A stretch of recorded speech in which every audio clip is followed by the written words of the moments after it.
Hey, so one of the questions I get asked the most is, how did I find Terry? How did I find out that I had this tumour? Was I in a lot of pain? What was the journey and stuff like that? And I think there's probably some learnings from this that might be useful to share, just around partly knowing your own body and knowing yourself and how you tick, but also being quite tenacious and not giving up, and making sure you push if you really know something's not right, making sure you push to get some understanding around that. So I'm going to fill you in on the journey, if that's all right. And some of it's a little bit personal, but I think I made the commitment to share this adventure and share what I was learning publicly, because I think from the feedback I've had, it's very lovely. People seem to find it useful.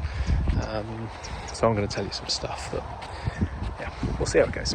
Anyway, so this all started for me. I was actually training to do Land's End John O'Groats on a bike. So I was going to do a 1,000-mile bike ride, 100 miles a day over 9 days. So I'd started ramping up my training. So I was spending a little bit of time on a bicycle. And that's relevant because actually the first time that I experienced an issue was actually climbing up a hill, and I started to feel just like I couldn't catch a full breath. I thought maybe I was slightly asthmatic, and it was quite hard to explain. It was almost like my lungs didn't really fit in my diaphragm. I was kind of like, I'd run out of space to breathe, started to wonder if I'd maybe picked up a little bit of asthma. When I sneezed, I could feel this pain in my chest. That was the first real indication I had. But it was a couple of months later. I was training. I was doing maybe 70, 80 miles on the bike. And the next thing I noticed, I was really tired. And it's hard to go to the doctor and go, hey, I'm a bit tired. I cycled 80 miles yesterday, and then I had to have a sleep, because they just go, that's normal. But I felt more tired than I normally would in those circumstances. And I was having to get more rest post-rides. But then I started to get some quite severe pain in my right testicle, sorry to be personal. And I'd had that before, and that can be a thing if you're doing a lot of riding. And I invested in a new pair of shorts, and I checked my seat position and my bike fit. Came off the bike for a week, started again. Pain moved to my left testicle. Now that is unusual, that would move from one side to the other. Off the bike again for a little while, back on the bike. Then the pain was in my back, and at this point it got really severe. So the pain in my back was, it was a 9 out of 10 level of pain, and it was predominantly at night. It was like it was a little tag team. At night, my back would really, really hurt, to the point where I could only lay in one sort of fixed position, pillow between my leg, very stiff, very straight. And it was so uncomfortable. If I moved just a little bit at all, it was excruciatingly painful.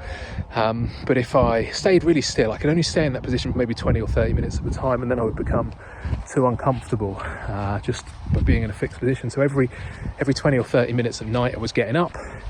I was doing some stretches. I was thinking it was probably musculoskeletal, so doing a load of stretches and stuff, just trying to release the pain. Sometimes even going for a walk outside, maybe go do a kilometre walk, come back, go back to bed. So I really started to have this severe impact on my sleep. So that would be my nighttime routine, and in the daytime my testes would hurt, and I'd struggle to walk around, and it just felt like I was always stuck between one of these two pains. So it was pretty horrible. And being maybe a typical man, trying to avoid going to the doctors, so I thought I'll go to a chiropractor, I'll get a bit of rest. But eventually the pain was so intense, I went to the doctors, explained it to them, and they said, okay, testicle wise, probably some sort of urinary infection. They did some tests to see if I had any blood in my wee, various other bits, and eventually they put me on some antibiotics and said, look, we'll just give you a round of antibiotics. If it's some sort of UTI, that should clear it up. But they're very much treating the testes pain and the back pain as two different things, and each time you do one of these things, it sort of takes a couple of weeks. They did some blood tests, a couple of weeks, try the drugs, a couple of weeks, go back, no change.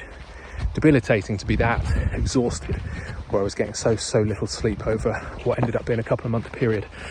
Eventually I was in Mallorca actually, and I was still in pain. I was sat by the pool, but the pain that was spreading around my back, normally at night, it was quite hard to pinpoint exactly where it was. It sort of moved around a bit, but it became very specific in my front and in my back. And I was sat by the pool, and I called up a little Google sort of diagram of the body, where the key organs are in the body.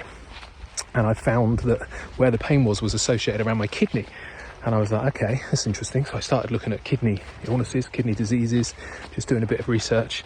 And I found kidney stones. And kidney stones, doing a bit of research, A, they can be exceptionally painful, and B, apparently you can get this referred pain, as it's called. So you can get a pain in your testes as a result of the kidney stone, because that's pushing on certain areas and it moves around. So I was like, brilliant. I thought I was onto it. I thought I found out what I had. I called the doctors from Mallorca, booked an appointment for as soon as I got back.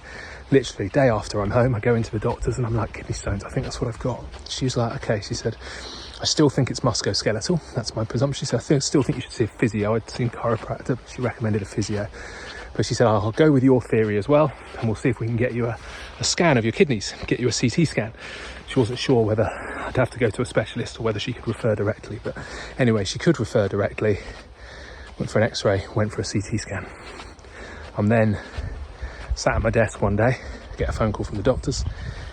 Mr. Cribb, your results are ready. And I was like, okay, great. You know, this is the x-ray results. This is, no, the CT scan. It was only 2 days after I'd had it done. And I was like, okay, they were supposed to take 2 weeks. She said, yeah, we've got them quicker. Do you want to chat them through? I said, yeah, perfect. She said, shall I come and, so we chat on the phone? She said, well, you can come and see me. And I was like, okay, shall I make an appointment? She said, well, what are you doing now? And I was like, okay, this doesn't sound good. So literally 10 minutes later, I'm in the doctor's. She's like, you know, how are you? And I was like, well, 11 minutes ago I was okay, but the fact that you've called me in to see you instantaneously means I'm concerned. And that was the point basically where I was told, okay, we can see this growth. It's pushing on your kidneys. At that point it was considered to be maybe sort of 14 centimeters, I think by 7. Ended up being a bit bigger in a follow-up scan, more detailed scan. And she was like, okay, yeah, we need to get this checked urgently. It's wrapping itself around your aorta. It's quite big. It shouldn't be there. And at this stage, I didn't, you know, cancer wasn't mentioned. I didn't know what it could be. 2 days later, I get a phone call from the hospital. They're like, look, if you're in a lot of pain, we can check you in immediately. And the strange thing was, as soon as we found the fact that I had this tumour, the pain actually largely disappeared. But I'll talk about that another time. But it was, you know, sometimes the guardian angel's looking after you, and I just needed to know it was there. But that's another story. So I get told I can check into the hospital immediately, or I can come after the weekend, book me in for a biopsy, further scans. Went into the hospital, spent overnight on a ward, did all the tests they needed to do, and then it was about another 3 weeks before the results came. But in that period, I'd had this PET scan. A PET scan is where you fast yourself, and then you get injected with a glucose and a radioactive substance. And that they can then see that, put you through the scanner, and they can see the cancer cells. They use a lot of glucose, they use a lot of energy, so it tends to suck up the sugar. And because of the radioactive substance, they can then see that on the scan, and they can see what's going on. But it took about another 3 weeks from having that done before I'm in the hospital. And that's the point they explain here, you know, follicular lymphoma. But along that journey, I'd started to ask a few questions and started to get my head around the fact that that was almost going to be the best outcome. There were other tumours, other cancers that were going to be a lot worse than that. So it ended up almost being good news. I suppose the point of sharing that is just to say, yeah, you know, be aware of your body, be aware of changes, be aware of the need to maybe push your medical team to find out more, because it wasn't obvious.